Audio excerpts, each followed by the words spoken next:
किम अनेन, अरे ये ब्राह्मण, ये अवधूत, ये मन की कर्म की पुण्य कर्म करेছিল, আর যে পুণ্যের ফলে स्वयं द्वारकाधीश इनार पाद सम्मान করছেন। देवी भगवती रुक्मिणी তিনি চামর ডোলাচ্ছেন। বিশ্রাম থেকে যখন সুদামাজি উঠলেন, দ্বারকাধীশ বললেন, হে মিত্র সুদামা, একটি কথা জিজ্ঞাসা করি? বলে, হ্যাঁ বলো। তুমি গুরুকুল থেকে আসার পরে তোমার অনুরূপ কোন সুশীল ব্রাহ্মণ কন্যার সঙ্গে বিবাহ করলে কিনা, করেছ কি নাই? সুদামাজি বললেন, দ্বারকাধীশ আর কিছু জিজ্ঞাসার ছিল না।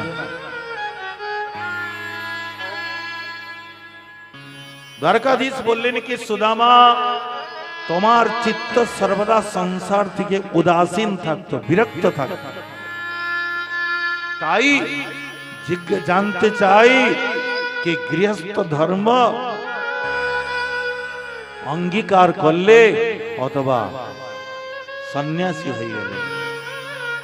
সুদামাজি বললেন, না দ্বারকাধীশ, আমি বিবাহ করেছি, আর সেই পত্নীর সেই আমাকে পাঠিয়েছি, নাম সুশীলা, সুশীলাই পাঠিয়েছি। আচ্ছা, বৌদি পাঠিয়েছে তো নিশ্চিত রূপে কিছু না কিছু আমার জন্য পাঠিয়েছে, আমার জন্য দিয়েছে। কিম উপায়নানিতম ব্রাহ্মণ মে ভবতা গৃহে।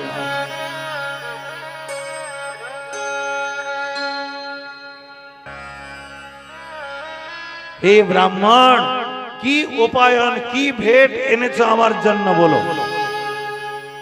দাও। আরে বৌদি যখন পাঠিয়েছে খালি হাত তো পাঠায়নি, কিছু না কিছু তো দিয়েছে, কি এনেছো? সুদামা সংকোচে পড়ে গেলেন। এই সুবর্ণের মহল, সুবর্ণের দ্বারকাপুরী, আর কোথায় এ দ্বারকার ঐশ্বর্য, আর কোথায় এ চিড়ার পটলি, কি করে দেব? দ্বারকাধীশ, কি আনবো, বাস এমনি এসে গেলাম। দ্বারকাধীশ দেখলেন সুদামা সংকোচ করছে। সুদামা, আমার মনে হয় তোমার পূর্বের স্বভাবটা এখনো যায় না। গুরুমাতা জানা দিয়েছিলেন, মনে পড়ছে, অপিনা স্মর্জতে ব্রহ্মণ বৃত্তং নিবসতাম গুরু গুরুদ্বারে সদিতারা ইন্ধনা নয়নে। কোচিত কোচিত কোন এক সময়ে গুরুদ্বারে মানে গুরু মাতা আমাদেরকে, তোমাকে আমাকে পাঠিয়েছিলেন ইন্ধন মানে কাঠ আনার জন্য। সুদামা, কৃষ্ণ, তোমরা দুইজনে বনে যাও আর শুকনো শুকনো কাঠ নিয়ে আসো। সেই সময়ে জঙ্গলে ভয়ঙ্কর বৃষ্টি আসে। সে বৃষ্টি নয়, যেমন একটি প্রলয় ছিল। পুরো রাত্রি কৃষ্ণ সুদামা বৃক্ষের উপরে কাটালেন, ঠান্ডায় বৃষ্টিতে ভিজে, আর পুরো রাত্রি গাছের ডালে কাটালেন। বালক তো ছিলেন, রাত্রে খিদা পেয়েছে। সুদামার কাছে চানা ছিল। সুদামা মনে মনে ভাবলেন, আমার যে ভাগ সেটা আমি খেয়ে নি, আর যখন দ্বারকাধীশ আসবেন তো ওনার ভাগটা, কৃষ্ণ যখন আসবে তো তার ভাগটা তাকে দিয়ে দিব। নিজের ভাগটাকে খেয়ে নিলেন, কিন্তু সুদামার ক্ষুধাটা শান্ত হল না। কৃষ্ণের ভাগটাই তিনি খেয়ে নিলেন। এই জন্যই পরের ভাগ খাওয়াতে সুদামাজিকে আর সেই দীন অবস্থাটাকে দেখতে হয়েছিল।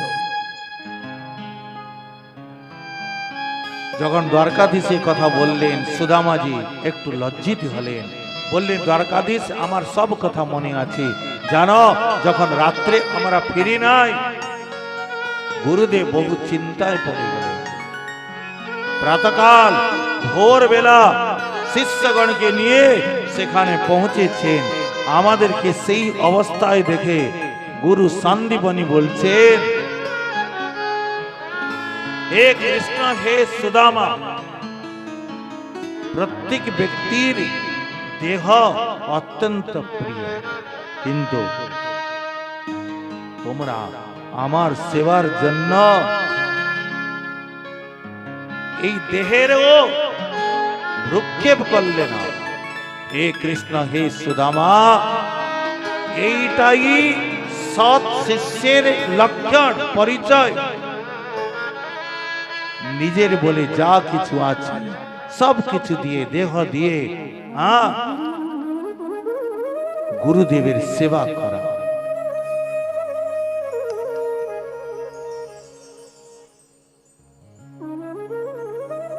হে কৃষ্ণ, হে সুদামা, তোমরা যা কিছু বিদ্যা অধ্যয়ন করেছ, সে বিদ্যা ইহলোকে এবং পরলোকে কোনদিন বিস্মৃত হবে না। দ্বারকাধীশ বললেন, সুদামা আমার সব কথা মনে আছে, আমাকে বলো কি বৌদি কি পাঠিয়েছে। সুদামা বললেন, দ্বারকাধীশ তুমি একই কথা। হে সুদামা, তুমি আমার স্বভাব কি জানো না? সংকোচ করছ? পত্রম পুষ্পম ফলং তোয়ম যো মে ভক্ত্যা প্রয়চ্ছতি তদহং ভক্ত উপরহিত অস্নামি প্রয়দাত্মনা। যে আমাকে ভক্তির সহিত শ্রদ্ধার সহিত একটি পাতা দে, একটি পুষ্প দে, একটি ফল দে, একটু জল দে,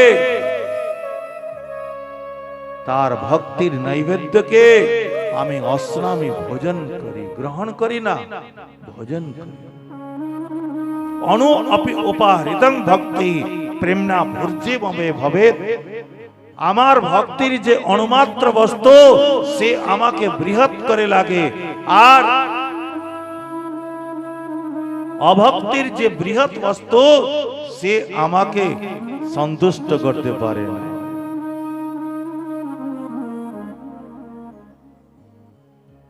ভগবান ভক্তির দ্রব্য প্রভু কেড়ে কেড়ে খায়, অভক্তির দ্রব্যের প্রতি ফিরিয়ে আনা চায়। দুর্যোধন 56 ভোগ প্রস্তুত করেছিল, তিনি ফিরেও তাকালেন না, আর বিনা নিমন্ত্রণে তিনি বিদুরের এখানে গিয়ে সে কলার ছিলকা শাক ভাত ভোগ লাগিয়েছেন বিনা নিমন্ত্রণ। কারণ সেখানে প্রেম আছে, আর তিনি হলেন প্রেম কা বোকা, প্রেমের বোকা।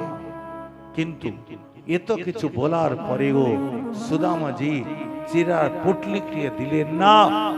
দ্বারকাধীশ মনে ভাবলেন, এ ব্রাহ্মণ কোনদিন কিছুই আমার নিকটে চায় নাই, আর আজকে যে চেয়েছে, আজকে যে এসেছে নিজের ইচ্ছায় নয়, নিজের পত্নীর ইচ্ছা। সেই জন্য আমি একে এত সম্পত্তি দেব যেটাকে সুদামা কল্পনা করতে পারবে না। এই প্রকার সংকল্প করে স্বয়ং যাহার কিমিদমিতি, হে সুদামা তুমি যতক্ষণে এসেছো তোমার এই হাতটা উঁচু কেন? বলে আরে এখানে একটা ফোড়া হয়েছে, হাত লাগাবে না।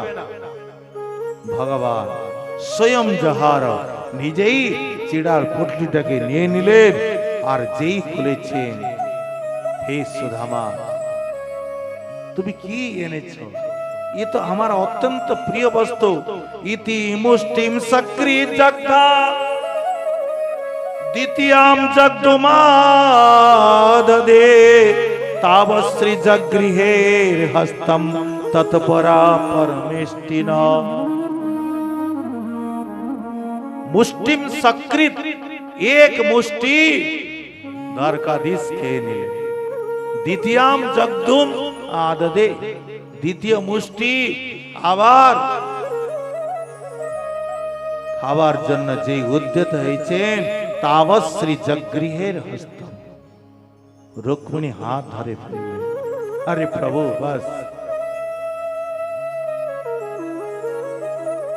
এক মুঠি চিড়া খেয়ে ত্রিলোকীর সম্পত্তি দিয়ে দিয়েছেন, আর দ্বিতীয় মুঠি খেয়ে নিজেও সুদামা হয়ে যাবেন না কেন?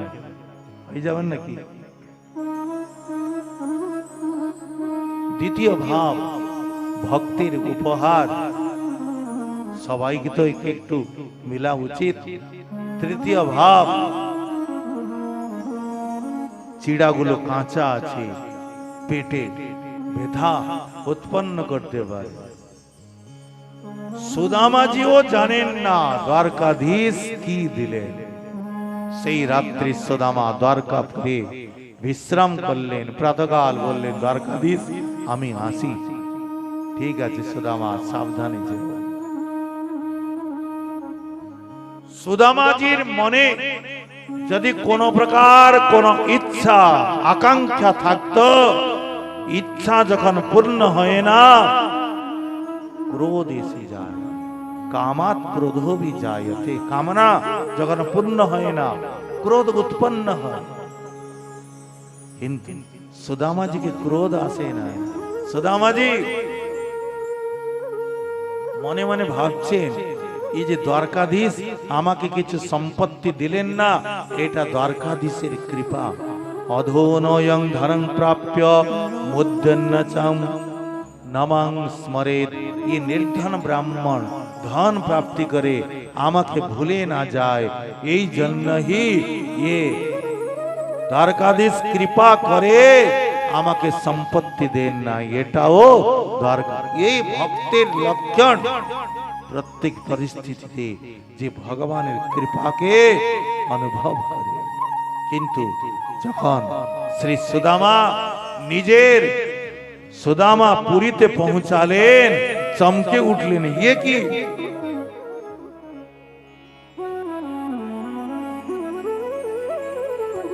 सुदामा मंदिर देखे डरे, सुदामा मंदिर देखे डरे, सुदामा मंदिर देखे डरे, सुदामा मंदिर देखे डरे।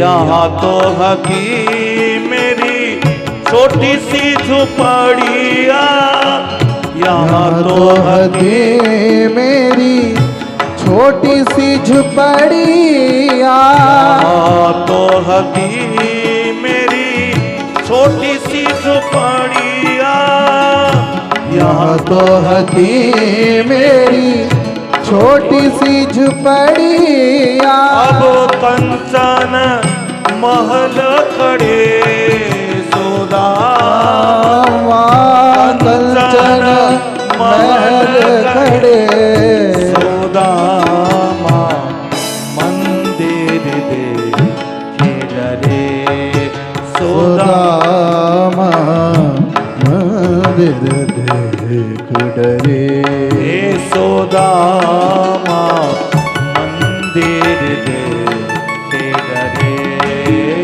सुदामा मंदिर देख डरे। यहाँ तो हती मेरी तुलसी बिरबा, यहाँ तो हती मेरी तुलसी बिरवा, यहाँ तो हती मेरी तुलसी बिरबा, यहाँ तो हती मेरी तुलसी बिरवा। अब गजबाज खड़े सुदामा, अब गजबा पड़े, सुदामा मंदिर देखे डरे, सुदामा मंदिर देख डरे, सुदामा मंदिर देखे डरे,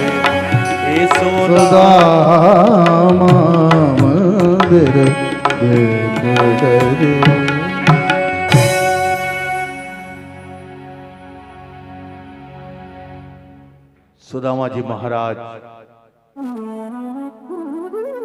সুদামা পুরীতে যখন আসলেন, দেখছেন বড় বড় অট্টালিকা দাঁড়িয়ে আছে। সূর্য নলেন্দু সংকাশে, সূর্য চন্দ্র অগ্নির মতো দেদীপ্যমান প্রকাশযুক্ত সুবর্ণের বিমানগুলো, মহলগুলো দাঁড়িয়ে আছে। সুন্দর সুন্দর সরোবর,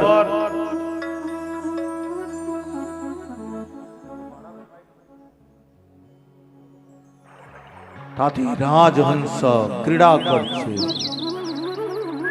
সুন্দর সুন্দর বস্ত্র আভরণ ধারণ করে দাস দাসীগণ বিচরণ করতেছেন। সুদামাজি মনে মনে ভাবছেন, আমি কোথায় আসলাম? আবার দ্বারকায় চলে আসলাম নাকি? না তো, যদি এ আমার হয় তো এ কি করে হলো?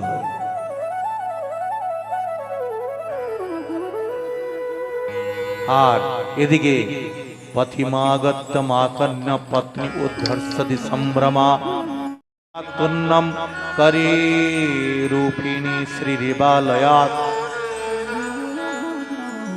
যখন দাসী গণেশে বললেন সুশীলাকে, কি দেবী, আমাদের মনে হচ্ছে সেই ব্রাহ্মণ ফিরে এসছেন দ্বারকা দিকে।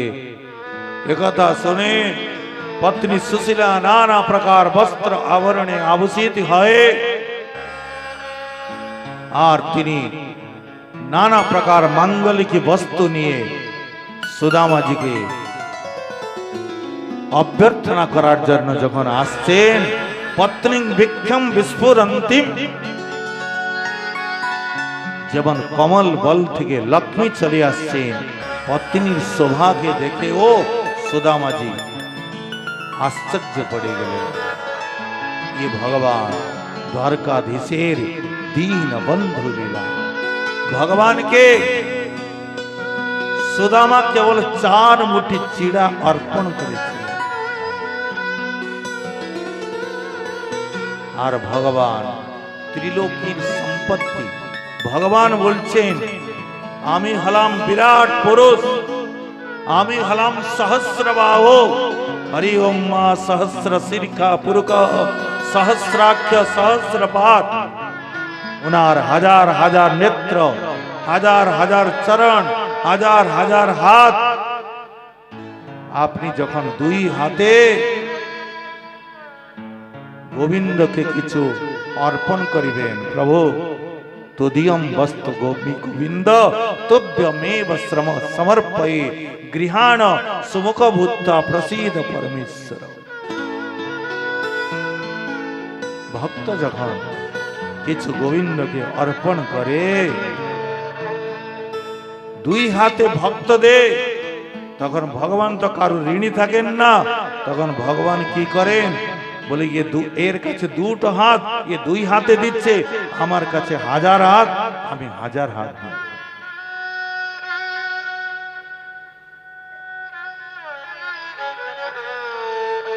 আর ये बिल्कुल वास्तव सत्य।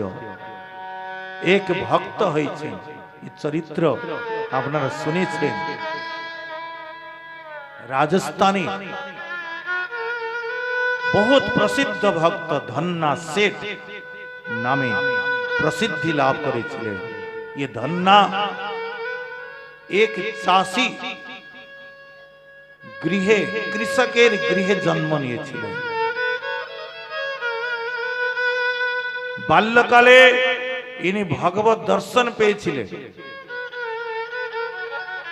পরে ইনি জগৎগুরু রামানন্দাচার্য থেকে দীক্ষা গ্রহণ কাশী থেকে প্রাপ্ত করেছিলেন।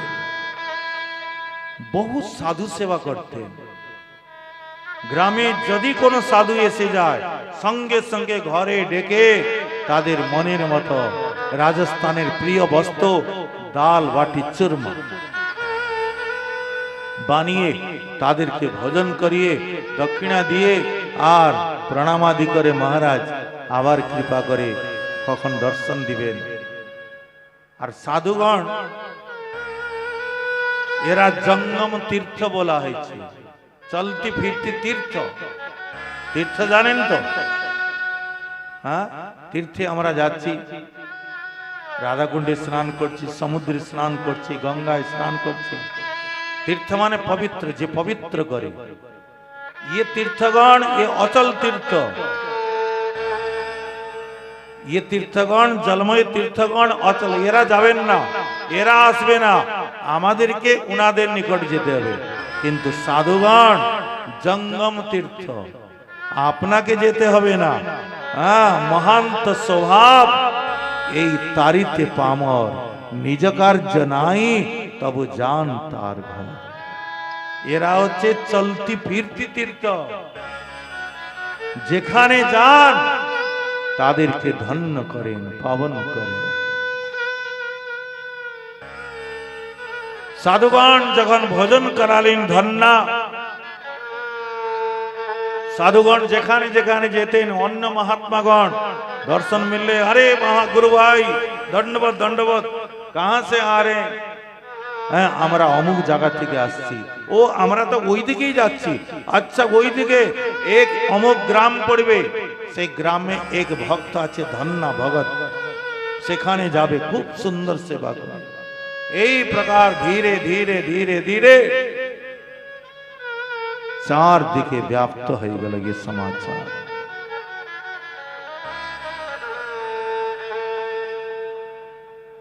আর প্রায় করে সাধুগণ সেখানে আসতেন আর ধন্যা সেট ভোজন করাতেন। ধন্যা একদিন উনার বাবা বললেন, দেখ ধন্যা, আমরা হলাম কৃষক, তুমি যদি 2 মাসে 6 মাসে একবার সাধুগণকে ডেকে ভোজন করিয়ে তাদের দক্ষিণা দিয়ে দিলে তো কোনো কথা না। আর তুমি রোজ রোজ সাধুগণকে ডেকে আর এখানে কীর্তন করাবে, পাঠ করাবে, এখানে তাদের ভান্ডারা করাবে, তো কি করে চলবে? আর তোমার যদি সাধু সেবায় এতই নিষ্ঠা, নিজে কামাই কর আর নিজে খাও, আমার একটা পয়সা হাত দিবে না। দেখতিস তো ডান্ডা, হ্যাঁ, যা দাঁড়িয়ে আছিস কি, এ গম গুলো নিয়ে যা, জমি ওখানে বপন করতে হবে, বুনে আসতে হবে, নিয়ে যা। পিতার আদেশকে প্রাপ্ত করে ধন্যা ভগত এ গম বুনে না, ধান বুনে, গম বুনে, তো গম যখন নিয়ে যাচ্ছে বুনার জন্য জমিতে, দেখলেন সামুখ থেকে এক সাধুর টলি আসছে, সীতারাম রাধেশ্যাম কীর্তন করতে করতে। আর ধন্যা সাধুদেরকে দেখা মাত্র গরু গাড়ি করে যাচ্ছিলেন, নেমে প্রণাম করলেন, সাষ্টাঙ্গ প্রণাম। সাধুগণ বললেন, ভগতজি, এই গ্রামে শুনেছি এক ভক্ত আছেন ধন্যা ভগত, তার ঘরটা বলতে পারবে? ধন্যা ভগত লজ্জায় পড়ে গেল, বলে, মহারাজ আমাকেই ধন্যা বলেন, বলুন কি সেবা? আরে বাবা বাবা, ভগবানের অশেষ কৃপা, তোমার এইখানেই সাক্ষাৎকার হয়ে গেল, চলো চলো গৃহে চলো, সেখানে আমরা কিছু ভোজন প্রসাদী পেয়ে আগে অযোধ্যার দিকে যাব। ধন্যা মনে করলো এখনই বাবা রেগে ফায়ার, আর এখন যদি বাড়ি যাই একটা ডান্ডা নিচে পড়বে, সাধুদেরও অবজ্ঞা হয়ে যাবে, আর সাধুগণ দুঃখ পেয়ে গেলে তো ঠিকই হবে না। ধন্যা বললেন, মহারাজ আপনারা এই নিমটি ধারণ করে আছেন, এই গ্রামে কেন যাবেন? মহিলাগুলো থাকেন, সংকোচ করবেন, আপনারাও সংকোচ পড়িবেন। দেখছেন তো কত সুন্দর নদীর তট, এই নদীর তটে এইখানে বসে কীর্তন করুন, এইখানে সব পাককে আরম্ভ করুন, সব সামগ্রী এইখানে এনে দিচ্ছি। সাধুগণ বলেন, বাহ, এ তো আরো সুন্দর কথা, নিয়ে আসো। যা কিছু গহম বোনার জন্য বাবা দিয়েছিলেন দোকানে বিক্রি করে দিলেন, বলে আটা দাও, ডাল দাও, ঘি দাও, চিনি দাও, অমুক দাও, সব নিয়ে এসে সাধুগণকে দিলেন। সেখানে ধুনি জ্বালিয়ে, কান্ডা জ্বালিয়ে, আর সে ডাল বাটি চুরমা আদি বানিয়ে, ধনিয়া পাতার চাটনি বানিয়ে ঠান্ডা দিনে ধনিয়া পাতা চাটনি আর ডাল বাটি চুরমা। মুখে জল আসছে নাকি?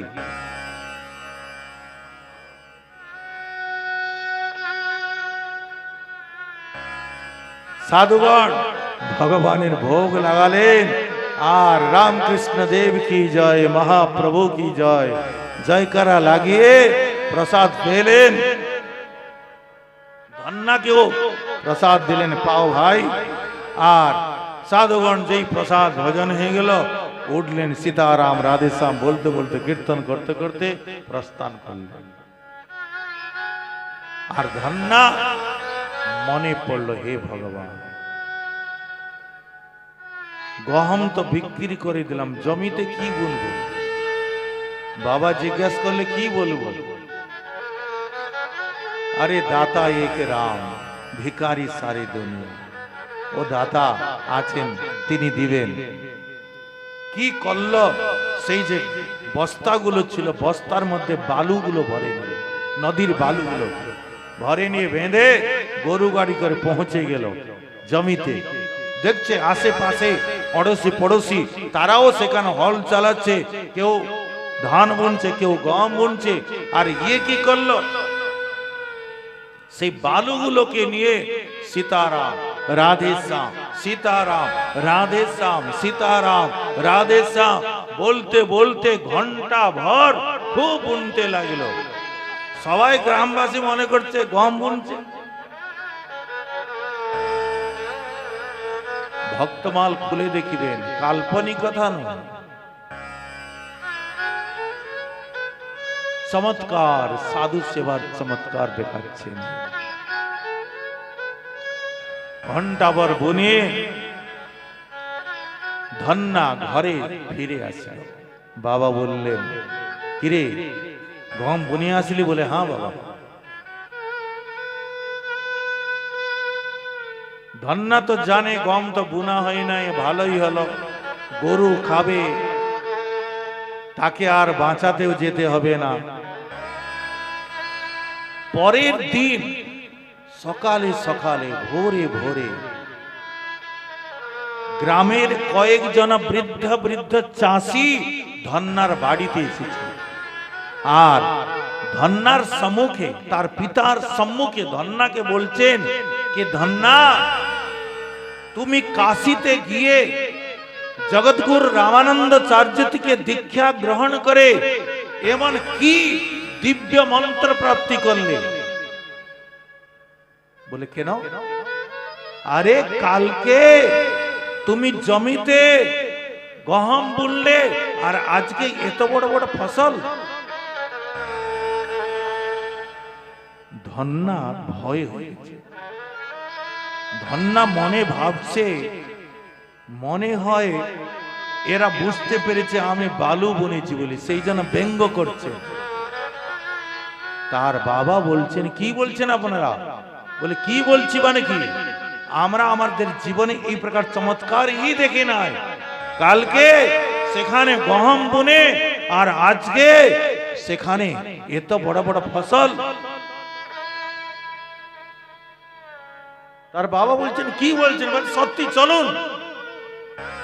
বাবাকে নিয়ে ধন্নাও সঙ্গে গিয়েছে। যখন জমিতে পৌঁছালেন,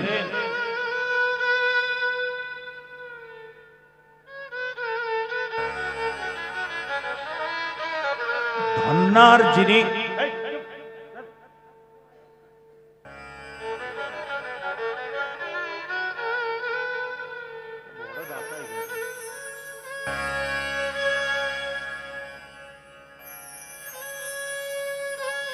যখন জমিতে পৌঁছালেন, ধন্নার যে পিতা ছিলেন, নেত্রের থেকে অশ্রু ধারা বহিতে লাগল। এইটা কি করে সম্ভব হল? ধন্না, সত্যি করে বলো, কালকে গহম তুমি বুনলে, ফেললে জমিতে, আর আজকে এত বড় ফসল কি করে হবে? ধন্না বলছেন, বাবা সত্যি বলে? বলে হ্যাঁ সত্যি বল। বলে আমি গহম জমিতে ফেলিই না। কি বলিস কি? বলে হ্যাঁ। তো কোথায় ফেললি? বলে আমি সাধুগণের মুখে ফেলেছিলাম।